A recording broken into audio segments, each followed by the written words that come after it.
14 September India Pakistan cricket খেল হ'বলৈ গৈ আছে আৰু BCCI সম্পাদক এজন অসমীয়া তেখেতৰ ঘনিষ্ঠ বন্ধু দেৱজিৎ লোৱা শইকীয়া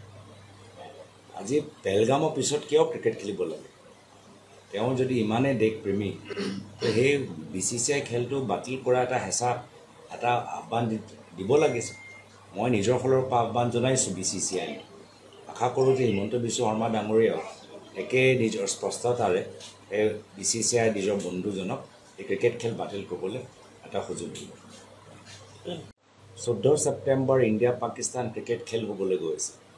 আৰু BCCI সম্পাদক এজন অসমীয়া তেখেতৰ ঘনিষ্ঠ বন্ধু দেৱজিৎ লোৱা শইকীয়া আজি পেলগামৰ পিছত কিয় ক্ৰিকেট খেলিব লাগে তেওঁ যদি ইমানে দেশ প্ৰেমী সেই BCCI খেলটো বাতিল কৰা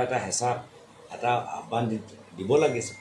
মই নিজৰ ফালৰ পৰা আহ্বান জনাইছোঁ BCCI আশা কৰোঁ যে হিমন্ত বিশ্ব শৰ্মা ডাঙৰীয়াও একে নিজৰ স্পষ্টতাৰে BCCI নিজৰ বন্ধুজনক এই ক্ৰিকেট খেল বাতিল কৰিবলৈ এটা সুযোগ দিব